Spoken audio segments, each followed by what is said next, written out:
Hi, my name is Andrea, and I'm going to present you about the era of globalization and knowledge. Okay, here I choose 6 events about the last decades. I think that these are some ones of an high level of importance. The first event was on 1990. Was when Nelson Mandela was released and walked to freedom. The second event is in 1995. That was the Oklahoma City bombing. This was a terrorist bomb attack on the Alfred Murrah Federal Building in downtown Oklahoma City on April 19. The third event was in 1999. That was the Columbine High School massacre. Was a school shooting which occurred on April 20th at Columbine High School in Colorado. The next event, I think that is a very, very important one all around the world. It was the World Trade Center attacks. It was when the Twin Towers that were in New York were attacked on September 11th. And a fact of this event is that the total loss of life in this tragic event was almost 3,000. The next event was in 2008. It's a very, very important event also, because was when Barack Obama was elected as president for the United States as the first black president, and happened on November 5th, 2008. And the last event was in 2017, was the Grenfell fire. This happened on the Grenfell Tower, and was a fire that occurred in the early hours of June 14 in a social housing building of 120 apartments distributed on 24 floors, located in the North Kensington district of London. And the fact is that the sinister left 71 deaths. Now, I'm gonna explain some terms that are important to know it. The first term is globalization. Globalization is a worldwide movement toward economic, financial, trade, and communications integration. Globalization implies the opening of local and nationalistic perspectives to a broader outlook of an interconnected and interdependent world with free transfer of capital, goods, and services across national frontiers. The next term is terrorism. Terrorism is the systematic use of violence to create a general climate of fear in a population and thereby to bring about a particular political objective.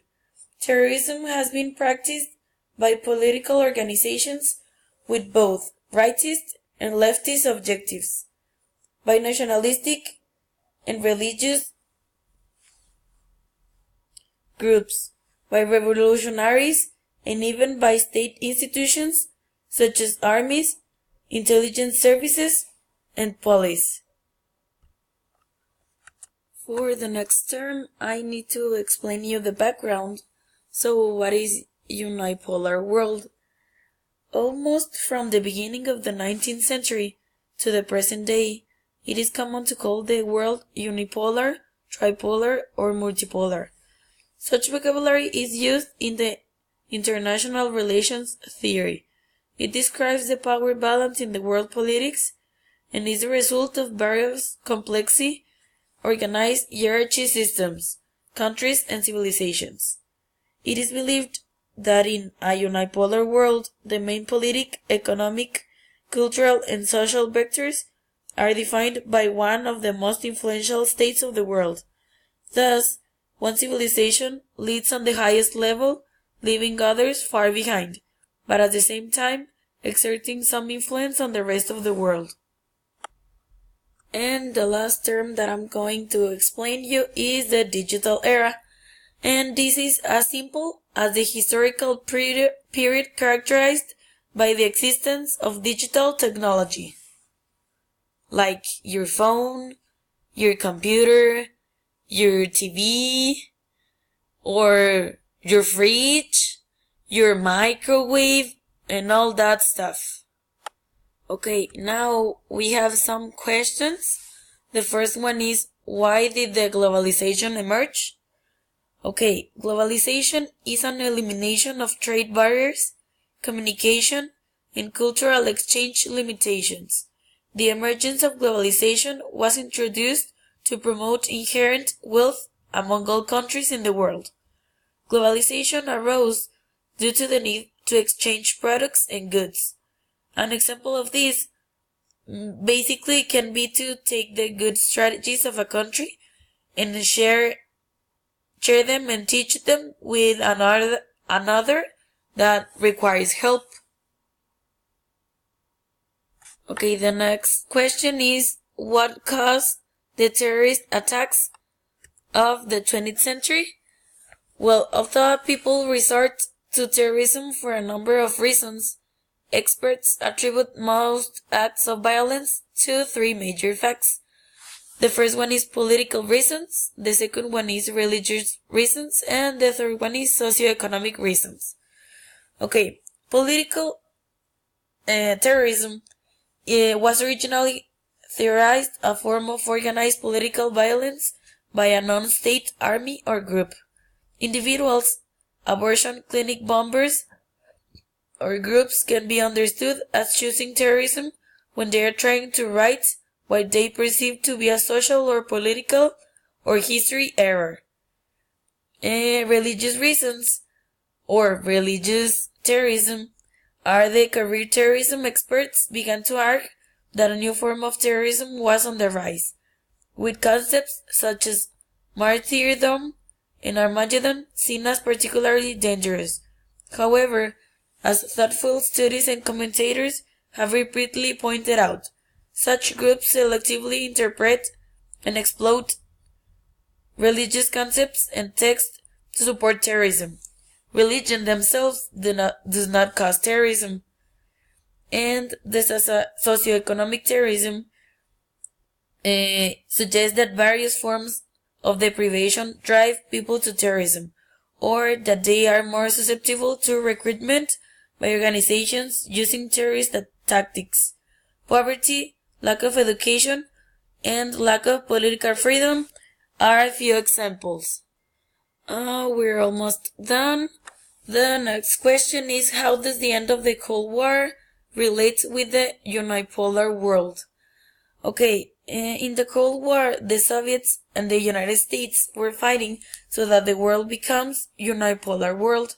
That means that only one of them was going to win all the power from the entire world. Well, they think that they are going to win all the power and they are going to govern all the world, but that doesn't happen. The thing that their governments doesn't understand was that the world have more countries, states, and continents that also want to have their power for their state or country. The other countries want to have their own governments. And the last question is, how has the digital era influenced today's society? The younger generation today, like many previous generations, seeks to change the world and make it a better and more comfortable place in which to live. They want to be contributors to peace, economic reforms, the improvement of public services, and many other aspects of the society. For them, the best way to contribute to these changes is through what they know, modern technology. This does not necessarily mean that youth wants to make a huge change on the view of the world where they grew up, or that they just want to split away from the norms of the society.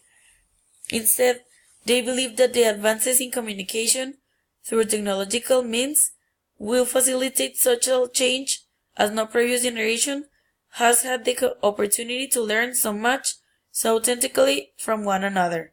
The ability for real-time conversations, forums, information exchange, visualization of other cultures, and greater social equality across the world has developed more in the last 20 to 25 years than at any other time in history. And, well, that's all the information that I could search for you, and thanks for your attention.